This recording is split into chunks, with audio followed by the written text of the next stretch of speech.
turabashuhuje twifurije amahoro y'Imana. Turi kuwa gatandatu itariki 20 z'ukwa gatandatu mu mwaka wa 2026. Ni umunsi w'171 w'umwaka. Tugeze ku gice cya 544 kinifasha uyu munsi.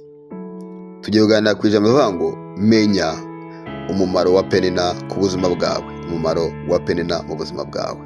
Penina ni izina dusanga cyangwa se ni umuntu dusanga amateka ye tuyasoma mu gitabo cya mbere cya Samweli mu gice cya mbere umurongo wa mbere, tuhasanga uwo bita Penina, tukahasanga n'uwo bita Hana. Penina umukeba wa Hana, kandi Penina ni ijambo riri mu Giheburayo risobanura ngo umukufi w'igiciro, umukufi w'igiciro cyangwa se umukufi yego w'igiciro. Penina yari umugore mwiza rwose, ariko umutima mubi, wagiraga amashyari, wagiraga urwango, yari afite ishyari rikomeye cyane. Bivuga ko ajyaga akina ku mubyimba cyane kuri Sara, kuri Hana yaramubujije amahoro. None kuki ngiye kukubwira ngo menya umumaro wa Penina ku buzima bwawe. Penina ni byiza ko aho mu buzima bwawe bwa buri munsi, kandi Penina nta muntu utamugereye. Cyose wirinze guhura na Penina, hari ibintu byinshi warata mu buzima bwawe. Mwani magambo, ni byiza kugira Penina, ni byiza kubana na Penina, kuko Penina hari ibyo gusunikira kugeraho, Penina hari ibyo kugezaho, Penina hari ibyo atuma urambirwa.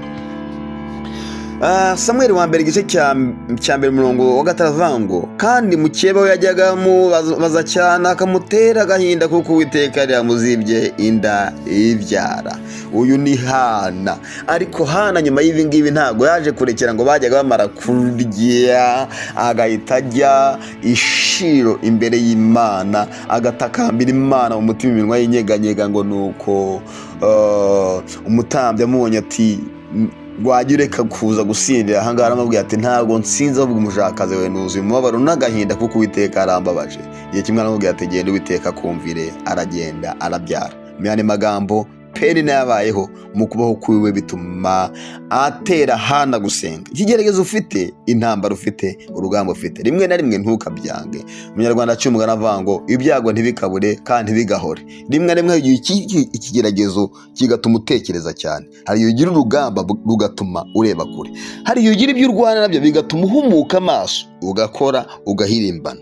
Hari igihe rimwe na rimwe bigutera gusenga Imana, gushaka Imana, bigatuma amateka yawe ahinduka cyane, ndetse ukaba mu buzima bwiza burenze ubwa mbere. Ariko iyo utabana n'icyo kigusunika gituma ugira ishyaka, ugira urugamba rwo kukugeraho, wakabaye ari wa wundi buzima budahinduka. Ariko Penina, cya kigeragezo, rwa rugamba, za ntambara, cya kibazo kigusunika kukivamo, hanyuma ukageraho amahoro ahinda. Imana mu ijuru bari nawe kandi kugirira neza. Sengeye mwene atamushoboze kandi umurinde Penina mu izina ry'Yesu, iherezo rye rishyirweho mu izina Yesu. Amen.